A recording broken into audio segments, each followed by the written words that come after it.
নমস্কাৰ বন্ধুসকল, আপোনালোকে চাই আছে আসাম কেৰিয়াৰ ইউটিউব চেনেল। মই গোবিন্দ গোহাঁই আপোনাক আমাৰ ইউটিউব চেনেললৈ স্বাগতম জনাইছোঁ। হয় বন্ধুসকল, আপোনালোকে ঠিকেই শুনিবলৈ পাইছে। অহা 31 অক্টোবৰৰ ভিতৰত আপোনালোকৰ সিম কাৰ্ডখন ইনভেলিড হৈ যাব, অৰ্থাৎ ইয়াৰ সংযোগ বিচ্ছিন্ন কৰা হ'ব। এইটো টেলিকম ৰেগুলেটৰী অথৰিটি অফ ইণ্ডিয়াই এইটো নিৰ্ধাৰিত কৰি দিছে আৰু প্ৰকাশ কৰিছে। তেওঁলোকে এইটো স্পষ্ট কৰি কৈ দিছে যে যদি 31 অক্টোবৰৰ পিছত আপোনালোকে এইখিনি সিম চলাই আপোনালোকে ইয়াৰ সুবিধাসমূহৰ পৰা বঞ্চিত থাকিব। আৰু ইয়াৰ বিষয়ে সবিশেষ জানিবলৈ ভিডিঅ'টো শেষলৈকে চাই থাকক বন্ধুসকল, কিয়নো আপোনালোকৰ কাৰণে এই তথ্যখিনি অতিকৈ ইম্পৰ্টেণ্ট। আপোনালোকে ইতিমধ্যে গম পাইছে যে জিঅ'য়ে 6 পইচাকৈ পাৰ ছেকেণ্ডত IUC চাৰ্জ দি থাকিব লগা হৈছে জিঅ'ৰ পৰা অন্য নেটৱৰ্কলৈ কল কৰিলে। ঠিক তেনেকৈ এইবাৰ টেলিকম ৰেগুলেটৰী অথৰিটি অফ ইণ্ডিয়াই ঘোষণা কৰিছে যে 31 অক্টোবৰৰ পিছত এইসমূহ সিম কাৰ্ড ব্যৱহাৰ কৰি থকা মোবাইলসমূহ বন্ধ হৈ যাব। বন্ধুসকল, যদি আপোনালোকে যিকোনো সিম ব্যৱহাৰ কৰে তেন্তে আজিৰ ভিডিঅ'টো শেষলৈকে চাই থাকক। মই যে আপোনালোকক জনাম যে কোনবিলাক সিম সদ্যহতে বন্ধ হৈ যাব।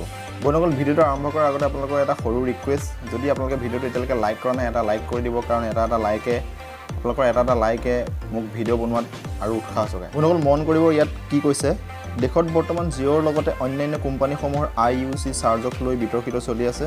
জিঅ'ৰ নতুন ঘোষণাৰ পিছত অন্যান্য কোম্পানীসমূহে নতুন অফাৰ দি তেওঁলোকৰ গ্ৰাহক বঢ়াবলৈ চেষ্টা কৰি আছে।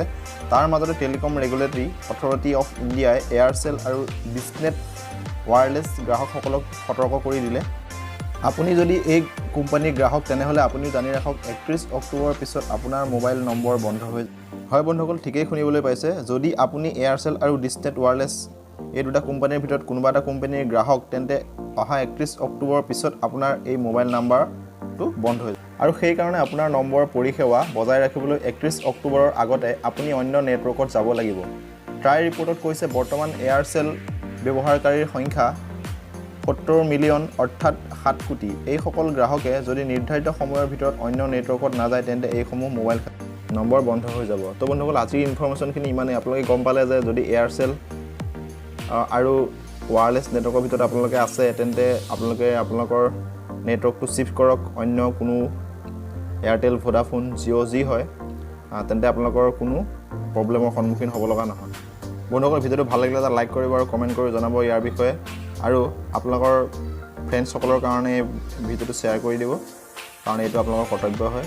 গতিকে এইটো এটা ইম্পৰ্টেণ্ট ইনফৰ্মেশ্যন আছিলে। তো আজিলৈ আহোঁ বন্ধুসকল, নেক্সট ভিডিঅ'ত পুনৰ লগ পাম। বাই।